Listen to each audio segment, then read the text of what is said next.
project for schools across the subcontinent. In addition, for the last 3 years, he has regularly been holding monthly lectures for the Welland Boys School on military history. Student participation from almost all the leading schools in India. He currently holds the Air Marshal Subrata Mukherjee Chair of Excellence from the United Services of India, considered to be the oldest strategic think tank in India. He is also regularly invited to speak at the Lal Bahadur Shastri National Academy and has also spoken on a few international strategic platforms representing the country. Well, I certainly can't wait to hear Shiv this evening and looking forward to it. Over to Shiv. Thank you, Ravi. It's always a pleasure to be with the members of the Madras Club, which hosted us during the, when we were making the book, when we were shooting for the book on Tamil Nadu. And it's one of my favorite destinations in the country. I just love the club, and it's always a pleasure to be with all of you. So thank you for having me, and Alok, especially for having organized everything. I'm speaking to all of you from a beautiful location. I'm sitting up in the Himalayas in a place called Kulu, near Kulu, Manali, where I have a house, and I'm now operating from here.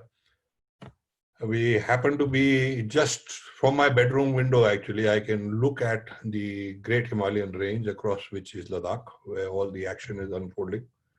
So all the major fighter movement and aircraft movement actually happens right over my head. So one has a kind of a grandstand view of what's going on. I thought today maybe we can just have a kind of an interactive session, actually, rather than me just go on about what is going on, because everybody is following what is happening in the Ladakh region, especially in Galwan and in Pangong. So I'll give you a quick summary of what happened, and then maybe, ask questions, and we'll discuss it. First of all, what is happening now is actually a virtual repeat of what happened in 1950s, when the whole problem with China began. And as we all know, that it culminated with a short, sharp action in October and in November of 1962, where unfortunately the Indian armed forces were completely routed by the Chinese. Now, one of the major things about that war is that we actually, having written the book, which is now defined by, which is, everybody has been very generous in praising it and saying it's the most definitive book on 62. The fact of the matter is that at the end of having written that book, I've come to one major conclusion, which I think is the most important conclusion of all, that we actually did not lose so much to the Chinese as we lost to ourselves. We had created such a negative kind of a scenario from various things, whether it was tampering with the armed forces, whether it was the understanding of what was happening in Ladakh, what was happening in Nifa, etc., etc. We completely tripped up. And what had also, as a parallel thing, happened was that we had demolished a lot of our existing institutions at that time, because in my opinion, the where we had actually really gone wrong was that the power and the thinking had all got very centralized, and just a few people were sort of taking decisions. Now, the other day, somebody sent a clip of my own clip where I'm talking about my own book, and that was done 4 years ago.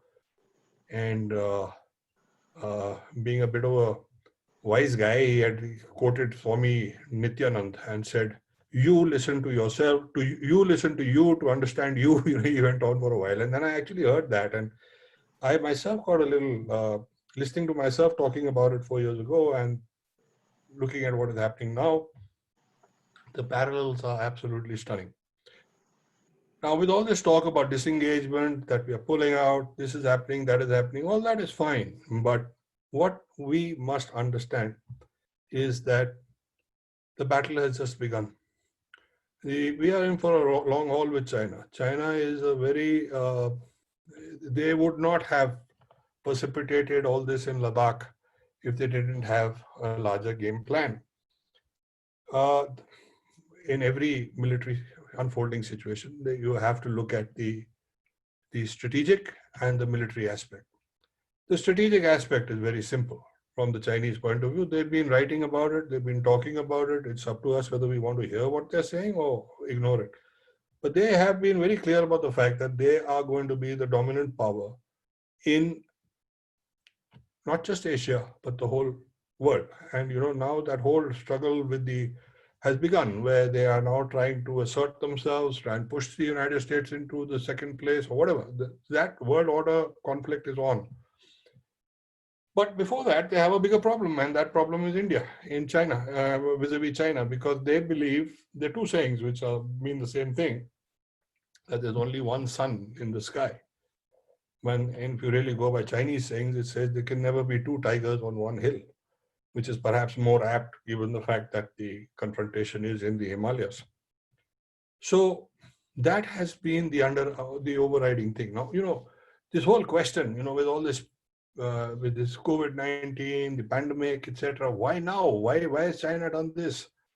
Well, in my opinion, I think China had actually triggered this off 3 years ago. And this is really a continuation of what happened in Doklam. And our reactions, the way we come across, they study everything. I mean, they don't miss a beat. When I was working on the 62 book, one of the most interesting sections was that the Chinese at that time also, there was a lot of Hindi Chini bye-bye. They were coming, they were visiting, they were being taken around, they were shown defense establishments. One of the things we had done was that we had actually taken them to Ambala, where General Kaul, who became one of the key players in the action in 1962, laid out a demonstration of how the Indian Army attacks set objectives, etc., etc. Now, before the attack happened in October 1962, there was a meeting in the CCP, the Communist China Party headquarters, chaired by Mao. And the generals who had been in Ambala and had seen the attack unfold were asked to give their assessment of General Kaul, not of the Indian Army, but of General Kaul, who was now seen by the Chinese as the emerging star, though he wasn't the chief, but he was Nehru's favorite and everything. So they were studying the whole situation. And it's documented, and I've actually talked about it in my book. I mean, in fact, the general who analyzes the whole thing says that the attack was perfect. It was copybook perfect. And therein lay the whole problem. And then they started psychoanalyzing General Kaul, and they said he's not seen any combat action. He's got this complex. He's got this. And they actually planned their attack based on that, around that, very successfully, I may add. Now, they have been watching us. Everything that's been happening on this side of the Himalayas, the southern side of the Himalayas, the political party is making a tamasha of what the Congress party is doing, what the BJP is doing, the optics that everybody is indulging in. Every time Xi comes visiting and goes with Prime Minister Modi and sits on that jhula on the banks of the Sabarmati, while our Prime Minister is probably looking at which is the best angle to take in terms of a selfie or photographs, Xi is looking what's inside his head. They do that and they study you. And everything that they have done in the last few days point to that. Let's just pick up today's main thing from Doklam itself. What happened in Doklam? Doklam, the Chinese they had a very simple, they've been coming for years to that particular area in Doklam, and their road existed, they started to hardtop it. There is no strategic importance of Doklam. Let me be very clear about that. Whatever our press is saying and everything, that they could cut off chicken neck, they could do this, that's all. Pure and simple hogwash. They wanted to just extend their point up till the Tri-Junction. The Tri-Junction being where India, China, where the Chumbi Valley meets with Bhutan and with India. Now at that point of time, we had an option. Aate hain, let them go, it doesn't matter. Or stand in their way and block them, which we did. This decision was taken not by Delhi. This decision was left to the Eastern Army commander. He did it. And he took a military decision. He said, they are coming here. They have no business to come here. I'm going to stop them. So he stepped in. He told his brigade commanders, do it. They did it. We stopped them. And the Chinese, after having pushed and prodded and everything, like they always do, they went back. This is where the problem starts. We started projecting it as a major victory. We stood up to the Chinese. So what? We expected to stand up to the Chinese. If they come knocking, if you're going to run away, I mean, that's a defeat. But if you stand up and open the door and say, hello, what do you want? Stare him in the face and send him back. It's not a victory. It's what you're supposed to do. But we have got very, very carried away with our political system has got so caught up in all this, whether it is Pulwama, whether it is Balakot, whether it's this, we tend to politicize everything. We'll talk about it. We'll start thumping our chest. We'll start talking about. I'm not talking about any particular party. Let me at the very outset make it very clear. I'm neither pro BJP nor pro Congress. I'm no pro anybody. I actually don't like any political party. I basically only am pro India, and that's the only angle that I think should really concern all of us. We have been doing this. All parties have been doing it, and in the concentration and focus on the optics of the situation and trying to get the maximum political mileage out of it, we are losing the battle, the war. We might think we are winning the battle. In fact, it suits the Chinese to actually let you take the credit and say, theek hai. Because every time you get into a bigger, I've done this, I've done that, you putting yourself in a hole. Because when the actual and the final thrust comes, you won't know what to do because you would have painted a picture which is that of something else. And that is exactly what has happened in Pangong Tso. They've been coming for the last 4 years. They've been coming to PP4, to Finger 4 and Figure 8 and all that. All that stuff has been going on. The jostling continues because the LSE is not very clearly defined. Now, in this scenario, what should we have done? And when the initial reports started to come, they also were, let me be very frank with you, they were all doctored. The first thing the Chinese do before they get involved in anything is they actually start buying up the media, and they've got a lot of resources. They've got tremendous amounts of money. And when the Nepal problem started 5 years ago, a delegation came from Nepal, and I am an advisor to General VK Singh, and that time he was the External Affairs Minister, and he was sitting in his office when these guys came, and they said that, look, India has to do something. And we said, what? What's happening? And they said, well, these guys, they're buying up all the press, they're buying up the TV houses, they're buying this, they're doing that. Please do something. So we said, look, so we convened a meeting. We had a former ambassador to Nepal, whose father had also been a former ambassador to Nepal, and he had retired from the IFS. He was heading the IDSA, the Indian Defense think tank.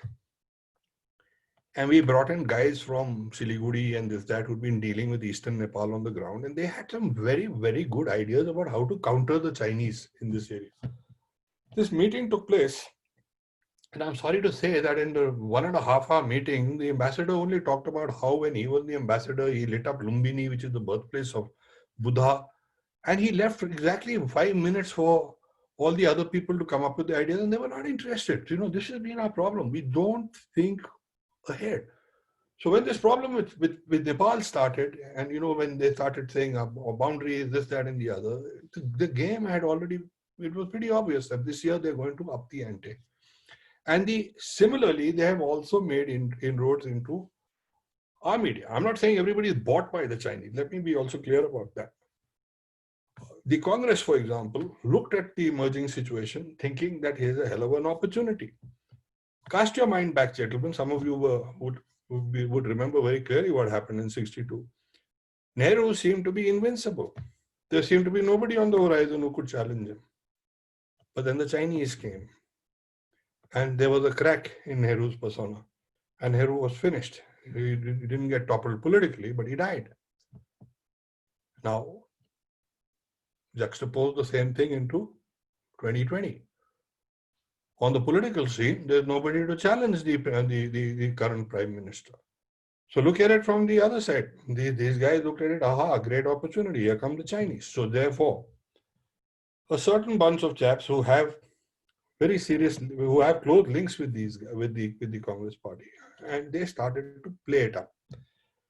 And the government made a mistake because they climbed up. They initially went into a denial. Oh, no, nothing is wrong. There's no problem. Because, again, we are not being honest with our people, which is the whole key. I mean, if they come, so what? Let them come. Say so, they've come. They are the aggressors. Yeah, we are not the guys who are precipitating the war. China has declared war on you by taking an aggressive stance. Say so. But we kept quiet. We kept hoping that nahi, kuch nahi hoga. We'll send them back. Maybe it's a temporary thing, etc. It allowed this little lobby of writers they had a hell of an impact. I mean, I'm not overstating it. They started creating havoc. And once this got picked up by television channels, this, that, the Chinese are coming, the Chinese are coming, the Chinese are coming, the 9-foot Chinaman. I mean, 1 month ago, everybody was sitting here before the actual clash took place in Galwan, where we unfortunately lost 20 of our men, and the Chinese lost quite a few unspecified number. The fact is, until then, do you remember the week before that, everybody was quaking in their boots. Oh my God, the Chinese are coming. What's going to happen? Because this whole 9-foot Chinaman image had been created. You can't let that happen. You've got to have a certain amount of transparency. You've got to be able to talk about these things. And that is where leadership comes in.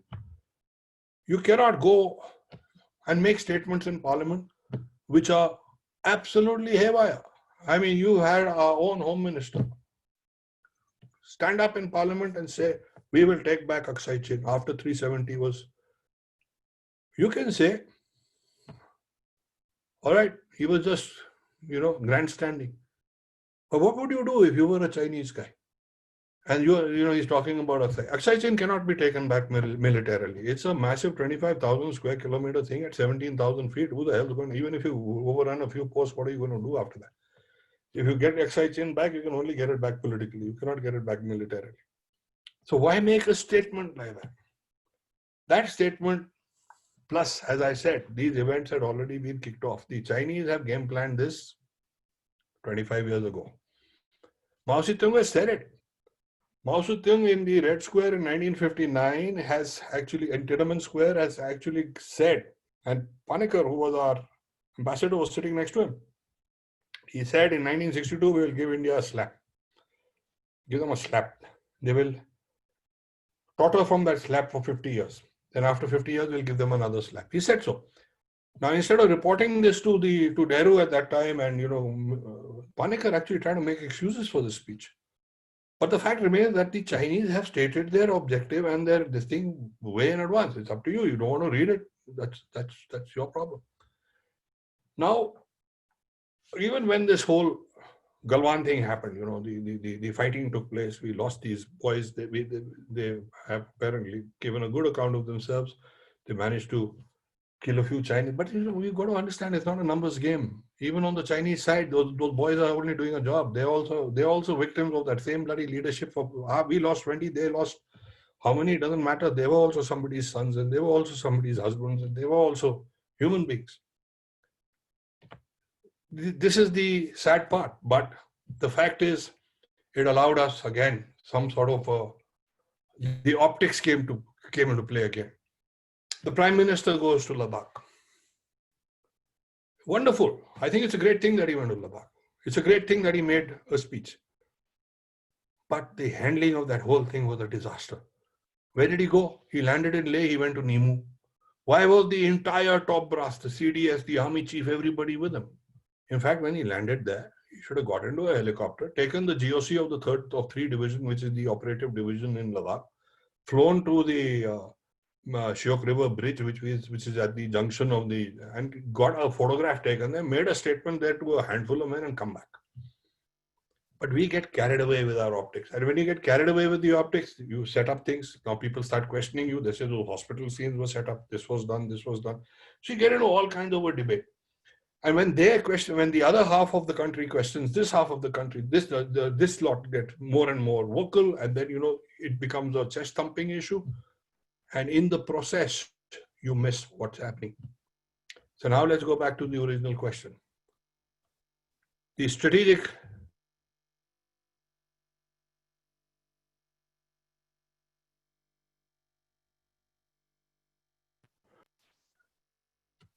Can you hear me? Because I seem to I'm getting a message here saying something else. Yeah, we can hear you now. All right, okay. The strategic, we know that no two tigers on the hill. What was the military objective? You got three divisions, three Chinese divisions sitting in Ladakh. All of you are reading about it, so you have some idea. So I don't need to refer to maps and things. But you see, the Pangong Tso area is you got these little. The Pangong Tso is a huge 144-kilometer long lake. We only have a little section of that in our area. But the side of the Pangong Lake, where the hills actually start going up, 200, 300 meters width. Tanks can't be used in that. So the whole build-up that has taken place cannot be for the Pangong Tso Lake in any place. There just isn't enough space for any movement there. The next valley is the Hot Springs area, and then you come to the Galwan Valley. Galwan Valley again is a sideshow because Galwan Valley, in the Galwan Valley, you can have only very limited objectives. So what can possibly be the military objective of China? It has to be the Depsang Plains. And the Depsang Plains are what? The Depsang Plains is just beyond the Depsang Plains is the Daulat Beg Oldie Airfield, which we hold. And the DBO airfield is 8 kilometers short of the Karakoram Pass. The Chinese are worried about their Karakoram highway. They feel that, after the Home Minister's remarks and this, that, and the other, they feel that the Indians sooner or later are going to make a pitch to try and cut off this area. So they wanted to look at cutting off the Depsang place. That's the only place where 3 divisions worth of troops and light tanks and artillery, whatever they brought into play will actually come into play. Now, by first probing you in Pangong Tso and Galwan, they wanted to see what your reaction was like. Because once you're committed to the Depsang Plains, it has to be a full-fledged war. And what we have demonstrated on our end is that we've had the Air Force capability. We've lifted 3 armored regiments. We are sitting there. We'll take them on. So that plan goes out of the window. That's why I'm presuming that. They still might, in September, probe down the Depsang Plains. But I have a feeling now they're going to bring Plan B into play. And what is Plan B? Plan B has to be from the Gilgit side. Because for the last 25 years, the Pakistanis have virtually ceded the entire Gilgit and the area north of Skardu to the Chinese. The Chinese have 2 divisions sitting over there. And we have 14 corps sitting in Ladakh with 3 divisions, and we've got about 2 divisions. And we're not even sure whether we are fighting the Pakistanis or we're fighting the Chinese. In fact, I used to refer to the 3 division. In fact, in my long road to Siachen, I had called it the bastard division because the poor chaps didn't know whether they were facing Pakistan or they were facing China. Of course, things have moved after the Kargil war. We've got a whole corps there, etc. But the fact of the matter is we are only geared to fight a defensive battle. And we've got to fight this defensive battle, but we've got to fight it right. And for that, the leadership has to understand what is happening, and they must play the game according to what has to be done. Because like in 1962, where we lost the battle between the two, what's in our head, we lost it there. Our army will stand up to whatever they throw at us. There's no problem. It's what will our leadership do? And that is the whole question. And that is what has to be understood by us as a people. We have to close ranks. We have to, we are not in a position anymore to sit around and say ki yaar ye theek nahi hai, ye galat hai, we made a lot of mistakes in the last 30, 40 years. We've created havoc. Our institutional integrity of all our services, armed forces apart, you look at the police services, you look at the bureaucracy, everything's in a mess. Sort it out now. You've got the lead time to do it. You have to take this on. You're facing a very, very, very dangerous enemy. He's not going to go away. He's like your mother-in-law. He's sitting there. I mean, you can't get rid of Pakistan, of China. Even the Pakistan problem will just become a non-issue the moment China is out of the equation. So where is the depth in Pakistan? Pakistan cannot do anything to you militarily. You see, you look at Pakistan, the western border on Punjab. Amritsar is 10 kilometers from the border. Where is the depth for them to fight? On the Lahore Falls, Sialkot Falls, 2 of their big cities they are just about 10 kilometers from the border, which is nothing. 10 kilometers is probably the distance of your residences from Madras Club at an average, So Pakistan by itself is nothing to really worry about. But when it's combined with the Chinese factor, which it has been for the last 5 decades, you have a problem. So now let's see what happens. It's going to be an interesting time. But the most important thing is that, does our leadership have the maturity, the ability to take on China?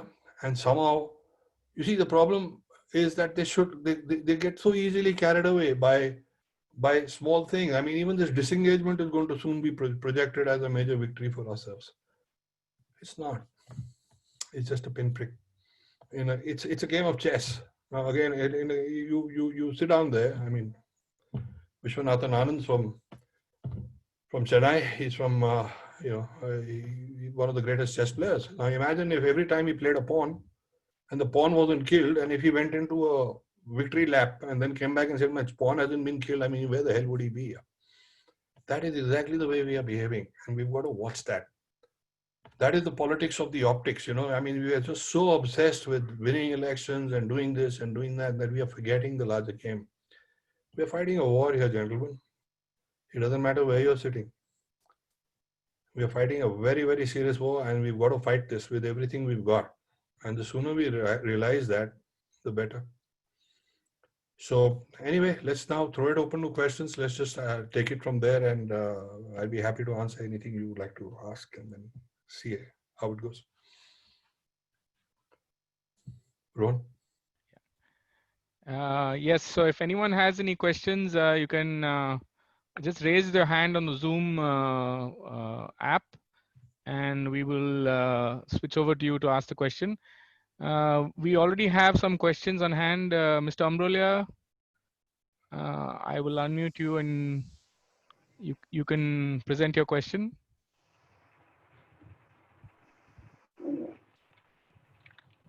Yes, hello. Can you hear me? Yes, sir. Yes, we can hear you. Excellent presentation, and I'm very glad that you focused on the maturity of the leadership.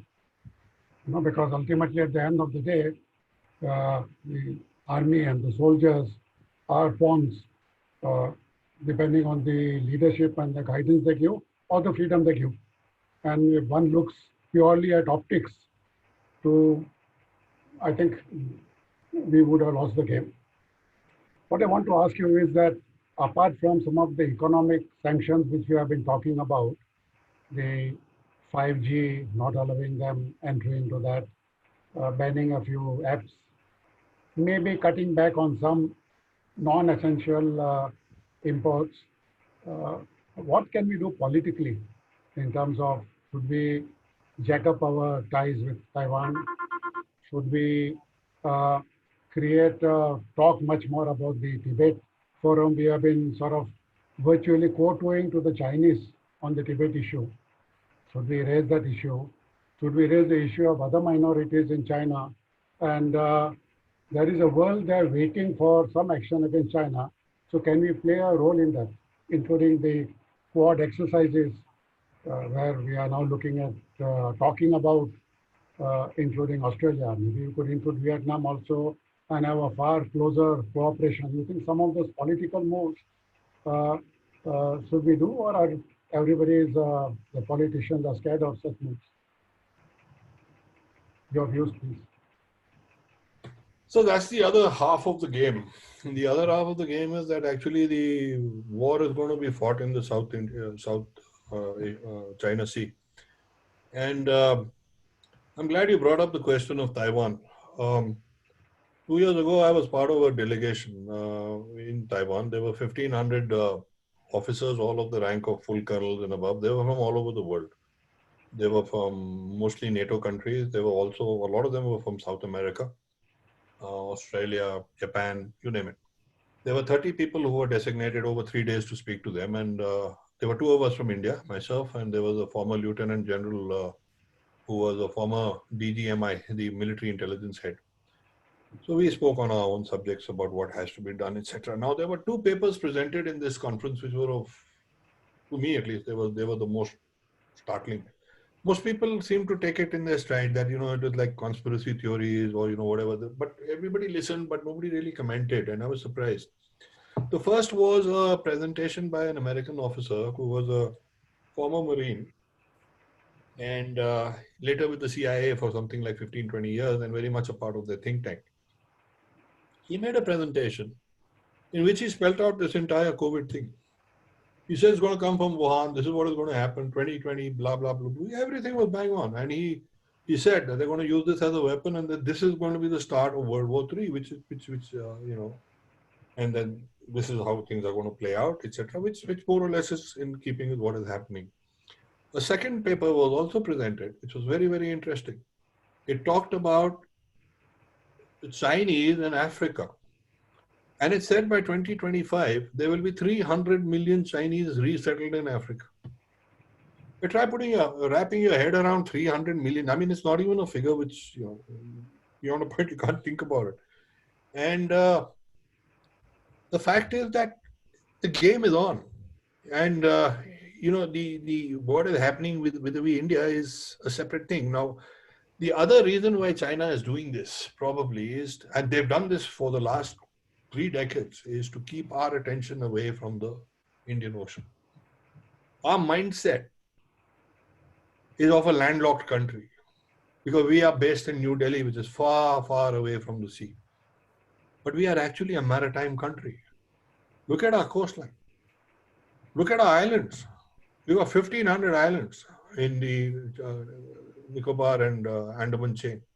Each island is an aircraft carrier. You're sitting on the 6 and the 8 degree channel. You control the Malacca Straits if you put a few strategic.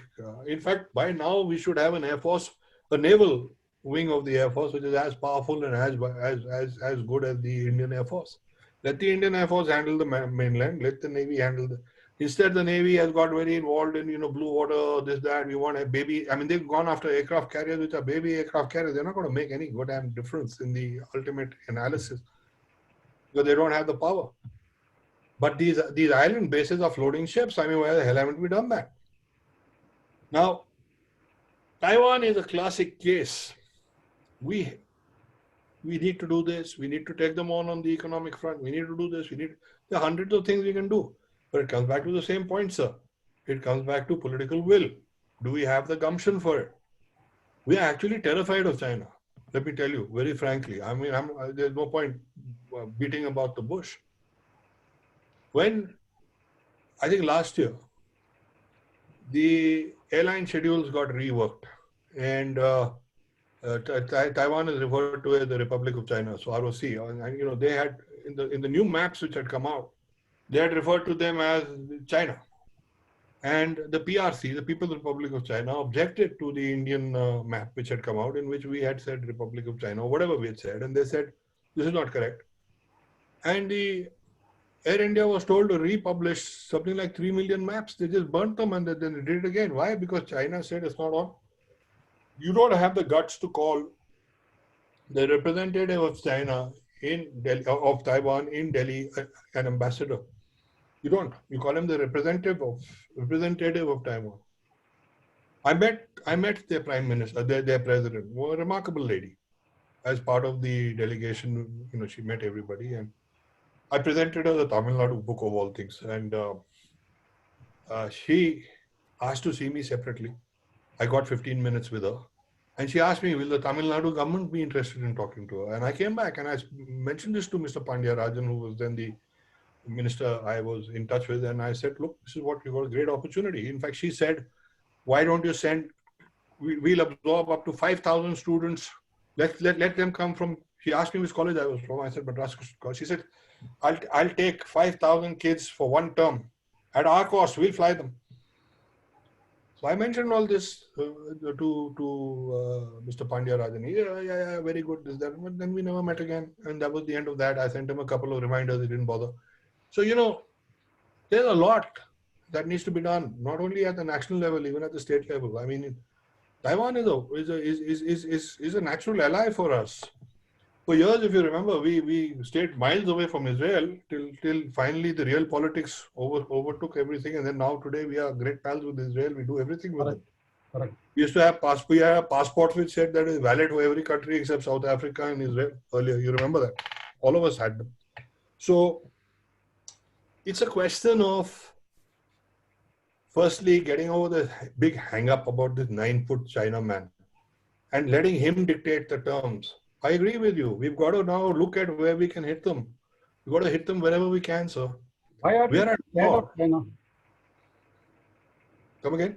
We appear to be so scared of China. We are, sir. We don't let Tibetans demonstrate in front of the Chinese embassy in Delhi. We cordon off the embassy. If a Chinese prime minister comes, we arrest the Tibetan so that they don't do any jamala there. So, That would be so scared of. 5 days ago, the Prime Minister did not wish the Dalai Lama on his birthday. I mean, In a situation like this, where China has declared war on you, you don't want to provoke them, so you don't say anything. It's a very potent weapon, as I see it. Of course, Shiv, there are other questions also. Would you like to take 4 or 5 questions at a time? No. Let's just go one question at a time. I lose track. Okay. We have a question from Mr. Vijay Dandapani. Sir, I'll unmute you. You can ask your question. Yes, hi. Thank you for that presentation. Really informative. My question pertains to a comment you made after your book on the 1962 war, where you said that the Indian public was lied to, and that was the fundamental issue there, amongst the fundamental issues. Were we not lied to in Balakot as well as in the F-16 incident? 3 independent agencies said that the missiles missed by a precise number of 33 meters, right? And that was because of a datum error. The F-16, the Indian Air Force claimed that it had electronic signatures, which is blurry at best. Was the public not lied to in those instances? Where did you get this blurry at best bit from? Because well, those are pretty crystal clear. I've seen those charts. The entire electronic well, if I may say so, electronic signatures don't definitively tell you that there's a F-16 that went down. I mean, so, and certainly the missiles missed. 3 independent agencies pointed to that, the European Commission, as well as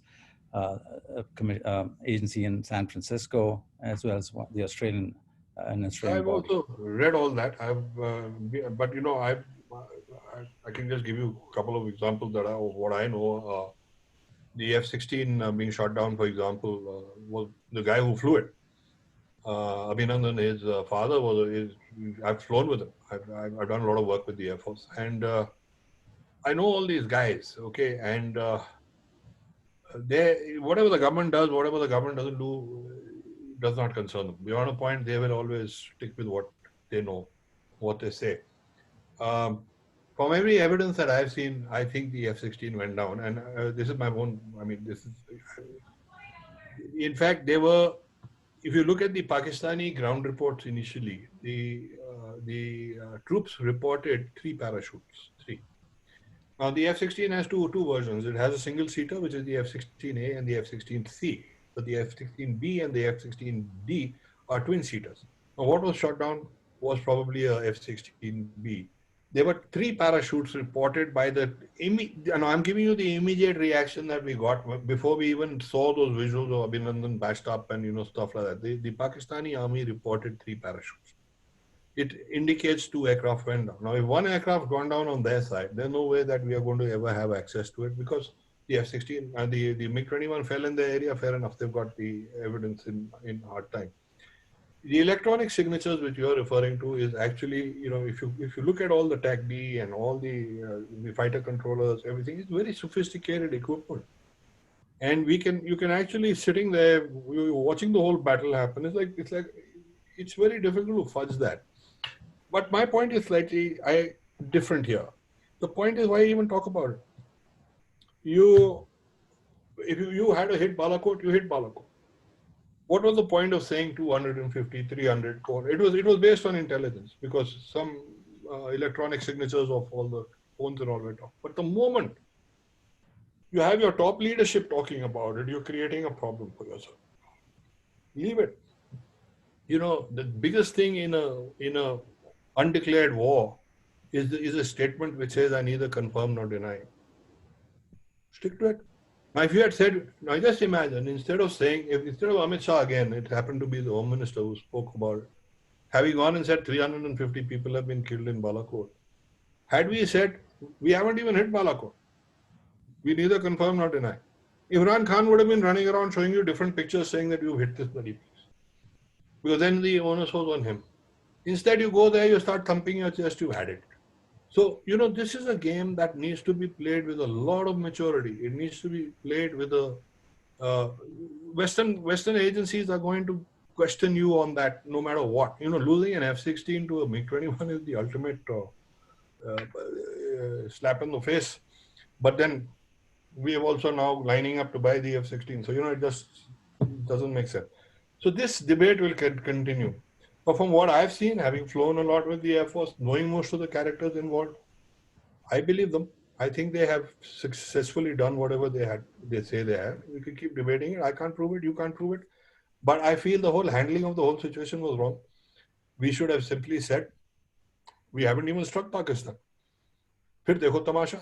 Imran Khan would have showed you the photographs of which guys had been killed. But you try to dominate the narrative with this chest thumping, you're always going to get into trouble. That's exactly what I'm saying about China also. Just keep your mouth shut. Do what you have to do. Don't talk about it. Well, thank you. Actually, you have flown with my brother as well, and I come from an Air Force family as well. So, so you really validated what I said, which is chest thumping ex ante or even ex post is not really doesn't behoove a bigger country like India, and it certainly doesn't do for people. And that's where maturity comes in. You've got to be able to handle these things. Who is your brother, by the way? I'd love to know that. You flew with him on a MiG-23. Okay. Yeah. Say hi to him. Rohan, take the next question, please. Yeah, we have a question from Mr. Ravi Shankar Pandurang. One moment.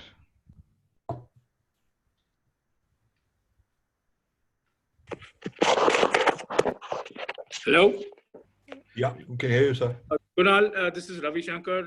Was your neighbor in Beverly Park, Gurgaon. Fantastic analysis that you provided to all of us. Just have one question. All the stuff that you mentioned that India needs to do seems to be absolutely spot on. Where do we find the resources? What's the balance between the economic focus that we need to have and the military strategic focus that we need to generate? This is my question. I had posted in the chat. Thank you. I saw that question there. That's something which I think, that's what macro management of any leadership needs to work out. It's all very well for us to say we should do this, we should do that. We have to think about these things. The other day I was just making a comment. We were sitting in a meeting and I just said, why don't we move a ship here? Why don't we do that? And General VK would be in the chief. And he looked at me rather quizzically and he said, do you realize that it cost 20 lakhs to move that ship from there to there?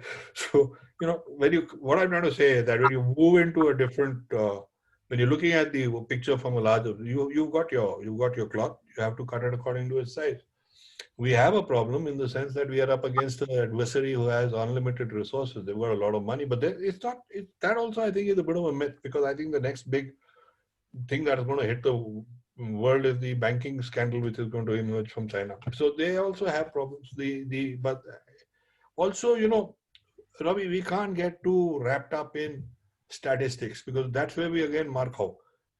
We say, oh, we've got 700 aircraft, they've got 1,500 aircraft, there's that.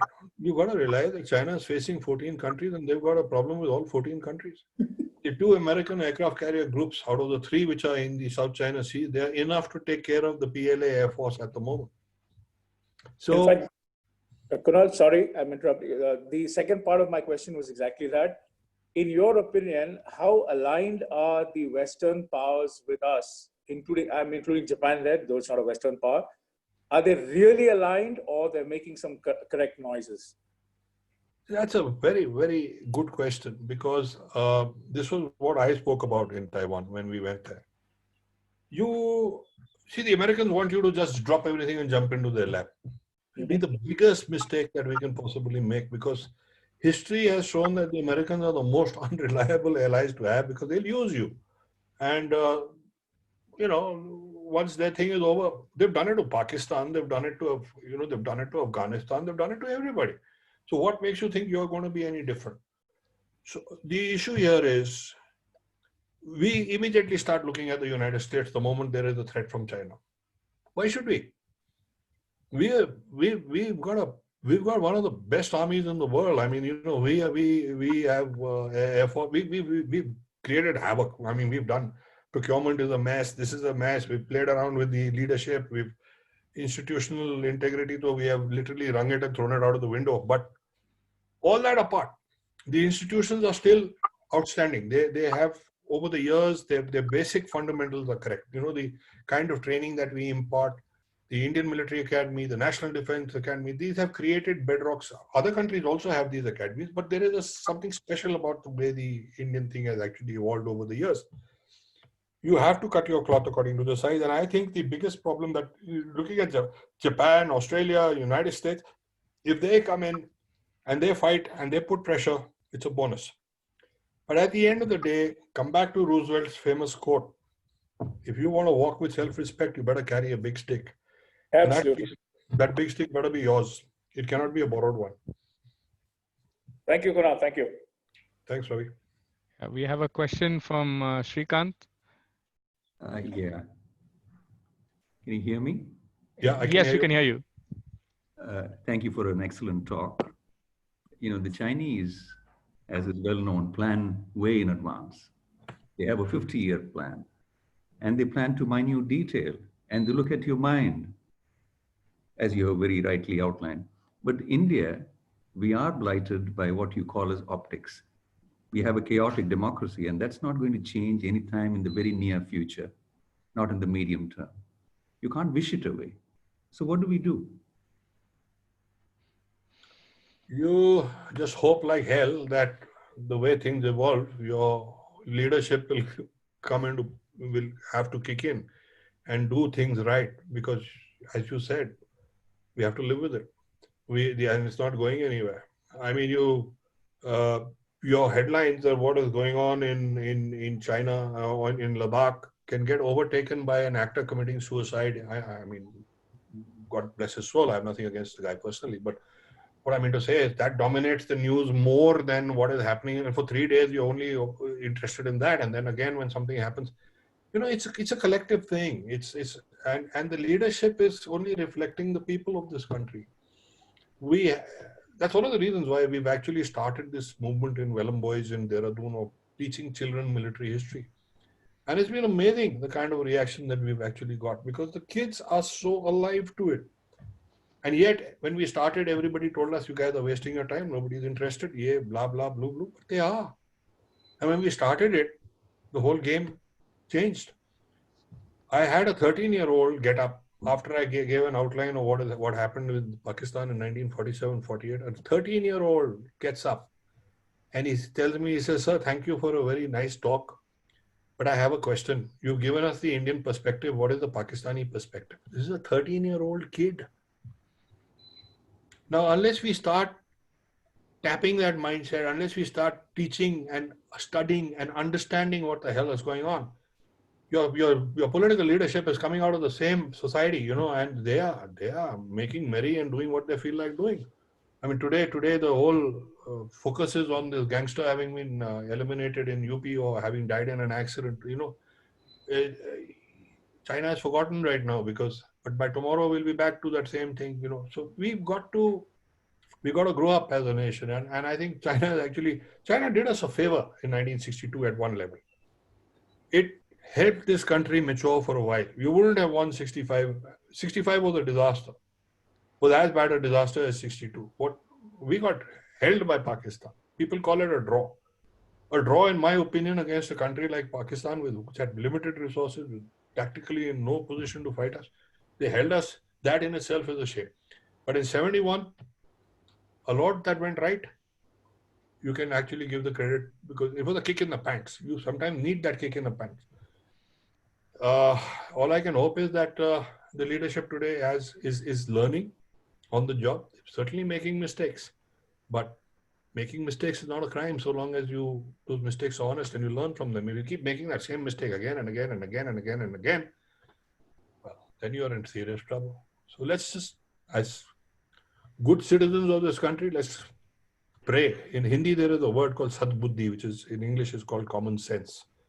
90% of the time, we don't even apply that. That's the problem. The temples are closed in Chennai, by the way. You can pray at home. Rohan, more questions? I think Mr. Lakshmi Narayan had a question. I think Lakshmi is not in the chat anymore, but I can ask the question. Right. Why cannot we settle the LAC issue?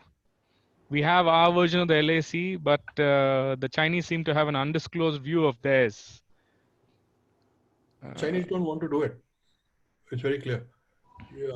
The McMahon line in the east, they have accepted it when it comes to Burma. They've accepted it when it comes to Nepal. They accepted it even when it came to Sikkim at that time, because Sikkim was an independent kingdom at that time. But when it comes to India, they have kept it boiling. And as far as the Ladakh side is concerned, they don't want to settle it because, see, it's very simple. You come back to the South China Sea. They don't want you to start thinking Navy. So what do they need to do? 5 Chinese soldiers appear at Barahoti in Kumaon, and this whole country, the whole defense system is up in arms. You're flying brigades in. Because the southern side of the Himalayas, we are at a tremendous disadvantage. For us to move laterally from one point to another sideways, we have to come back to the plains, go back again 500, 600 kilometers. In their case, it's a tabletop. Tibet is a tabletop. Guy sitting in Lhasa can hit you in Ladakh, he can hit you in Himachal, he can hit you in Garhwal, he can hit you in Kumaon, he can hit you in Nepal, he can hit you in Sikkim, he can hit you in Bhutan, he can hit you in Nifa. With the same amount of logistics that you'd go nuts trying to cover. In fact, that is what they've already started doing it. They've now kicked up the whole Bhutan business. Now suddenly, while you're settling in Ladakh, they've already sparked off a few rockets in the Bhutanese side, where they are again making exaggerated claims on eastern Bhutan, which they're not really interested in. They basically want a couple of valleys in the western side. So they don't care about Bhutan. They don't care about Nepal. This is aimed at us. We are the guys they're fighting. So, well, they don't want to settle it. There've been talks and talks and talks, but they haven't been able to do it because the Chinese don't want to do it. We have a question from Bharat Mohindra. I was reading somewhere that the border talks that are going on between India and China, they keep springing surprises. In one of these talks, I believe now they've stated that they don't have this very long border with India at all. Instead of whatever that 3,000, they say that the border which is in the Pakistan occupied Kashmir is Pakistan border, not between India and China. They haven't said Pakistan border, but what they've done is they've knocked off from 3,857 kilometers, which we claim, or figures to that effect. They have knocked off 2,000 kilometers, saying that Kashmir is disputed. So they have reduced it from 3,800 to 1,800. That is typical. You see, the problem is, in fact, this is another area where we need to question them. And this is what I've been saying for a while. I had written in the Sunday Guardian saying the same thing. The Chinese have a problem, not just in India. They have a problem with 14 countries. None of the agreements are with them. None of them. They are all with the Kuomintang government, which is Taiwan. It is one of the issues I discussed with the president when we very briefly met, and I said, "Ma'am, the agreements that exist, the border agreements which exist between India and Tibet, do you have them?" And she said, "Most probably we do." So I just sort of cheekily grinned at her and said, "Can I have them?" Because so she laughed and she said, "I can only deal with your country. I can't deal with you. I'd love to give it to you." Now, if we go and trigger this off, in fact, I've been saying, let's talk to Taiwan. Let's talk to Taiwan. Let's talk to Taiwan. These guys, Mao Zedong has just made a claim on anything, and they have just continued to do the same thing. Tomorrow they say, they're already saying it. Even with Nepal, whom they used against us, they're now claiming certain areas of Nepal. Now, suddenly the Nepalese who were suddenly very gung-ho about, we must take on India, this, that. Now they're very uncertain because suddenly the Chinese have said that even parts of Nepal belong to them. So they don't know what to do. The Bhutanese, even in Doklam and all, they see it as not their problem that they are caught between India and China. It's all very nice for Bhutan to have a very high quotient of happiness. I would also have a very good quotient of happiness if I didn't have to pay for anything. You know, the Bhutanese army is paid for by us. Even the retired guys, we pay their salaries, their retirement money. We do everything. So it's very nice. Unless, you know, this again these are all issues which are all foreign policy related, and I think we haven't handled things right.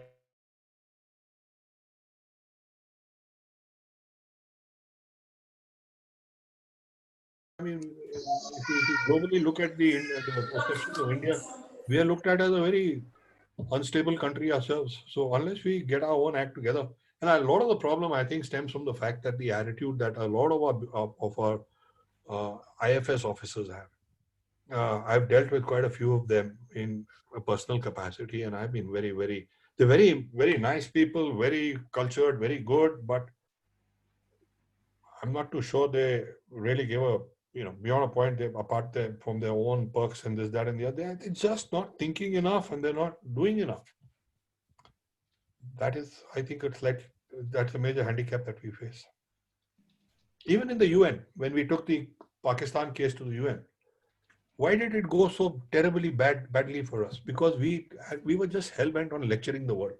It was a habit that Nehru had, which the IFS also sort of inherited, and they just carried on with it. Everybody was, you know, you were telling Peru how to mind its business and Congo how to run this and how to do that, but your own country is in a mess. What about that? So first sort yourself out. That's been a big problem, yes. I have one more question for you from Mr. Raghavan.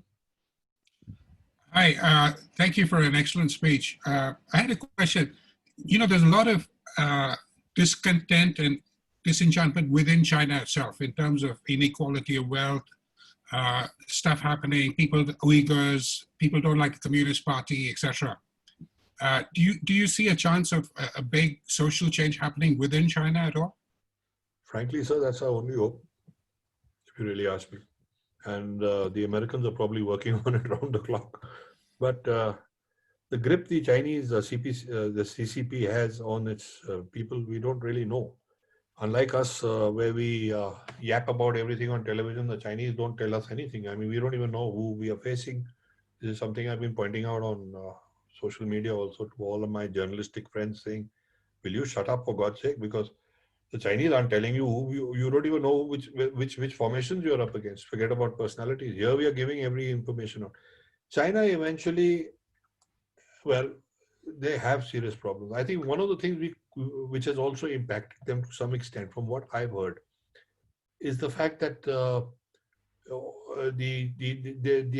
their casualties at Galwan were not given the kind of burial or whatever they do, the cremation at their end, and that may have had an impact. At the same time, the grip of the CCP may be so strong that they don't actually, this kind of thing has no place. We don't know. In 62, for example, when the wounded were being taken out, there's an officer who just died, Brigadier Bhoop Singh. He was captured, and when he was carrying the stretcher on which he was carrying his own CO, Colonel Maha Singh Rik, and they were going up these treacherous routes down which the Chinese had come in the Thagla Ridge, and in the fighting, the Chinese dead bodies were also piled up over there. And the Chinese troops who were with these guys, who were, ushering them along, and who were their captors, every time they came to a Chinese body, they just kicked it off the ledge. They just, looked at it in complete disdain and just booted it off. And later, when I was researching for the book, I went to the Namkachu Valley and crossed over, and we found a lot of skeletons. That valley is full of skeletons. It's you can see them, and now the Indian skeletons were obvious because they all had dog tags tied to their armpits. They used to have a little metal thing. They didn't wear it like the Yanks do, but we had like a tabiz which a lot of Muslims wear, and that had a little dog tag, and they all had a number inscribed on it. So 2 meant to Rajput, and the first digit was 2, and then 5 digits after that. But there were also a lot of skeletons which did not have these numbers, and they were probably Chinese, and they were also smaller in size. So we actually found 7 or 8 of them, and we piled them up, and we poured kerosene on them, and we we gave them a cremation, and saluted and came back. And I brought some of those dog tags back and gave them to the brigade commander, and I said, you may want to send it to their families, because we had the numbers. So next day we went down to the Namgyangchu River. We were standing there, and he had these dog tags in his hands, and he just chucked them into the river. And I looked at him, and he says, let's not open up, old wounds which are 50 years old. There's no point sending dog tags back now and just opening up a whole new scenario. So, yeah, we've got that's that's the reality of the situation on the ground.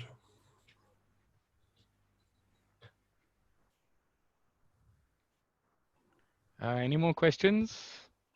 Yeah, Rohan, if you don't mind. Rohan? Yes, go ahead. Yeah, Mr. Kunal, you were talking about China going into Plan B. So just to read a headline dated 15th of July 1962, it said the Chinese troops withdraw from the Galwan post. And exactly 97 days later, we had the Indochina War, which was 20th October 1962.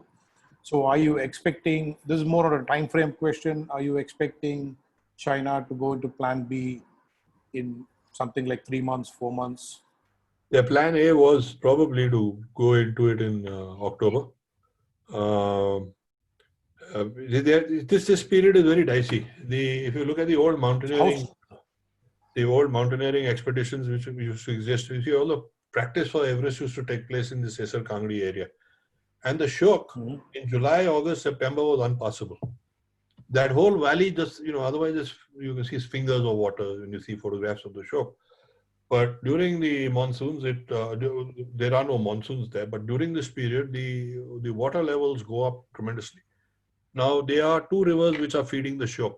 One is the river which comes down from DBO itself, the Chipchap River, and the Galwan. Now, the Galwan valley is a very small valley. Right now, if you see the satellite images, you can see the water is covering about half of it. In another few days, it's going to be by the 15th or so, you will have it from edge to edge. So the Chinese have no option but to pull back from there. And in any case, as I said, the Galwan Valley is too narrow and too limited for them. Yep. They're looking at the area north of that. But the Indian reaction has probably told them that because of the reaction, we built up enough forces there to take them on. That was probably their plan A. Had we not done that, they would have probably gone for DBO. Now, my guess is that they will do some sort of action there to keep us occupied, so we can't move those troops out of there. But the main thrust the main garbad will happen at the Gilgit end. They will try and do something from there, and it's more likely they will ask Pakistan to do it, because Pakistan has its own problems, but let's see what they do. Well, I'm not particularly worried about it, because you see the western side, the LAC is defined. We know exactly what it is. We've got guns covering every corner of it. So, anybody moves there for laterally even 1 kilometer, we know about it, we'll blast him. And that's one good thing. I've been pretty critical about the government today, but the one good thing about the Modi government is that they have, at least, unlike the Congress in the past, they have shown the willingness to take them on. I mean, whatever your final analysis of Balakot may be, or whatever your analysis may be, the fact is that Modi has clearly made one thing obvious, that if you push us, we'll bite back. And that, let's see. Okay. Thank you. So I think, any more questions, Rohan? I don't have any more questions on the chat. We've taken all of them already. So Kunal, I'll request a special person, your batchmate, Chiddu, to give a vote of thanks. But Rohan, thank you. Yeah. Yeah, I've really enjoyed the talk as well. Yeah, Fabulous. Rohan, thank you for moderating. Ravi, great intro. And Rohan, thanks a ton for all the support you always give. And Shiv, or rather Fauji, a personal thanks for coming and giving the talk at such short notice. God bless you. Chiddu, over to you. Great. Fauji, Hi, Chedu, how are you? fine.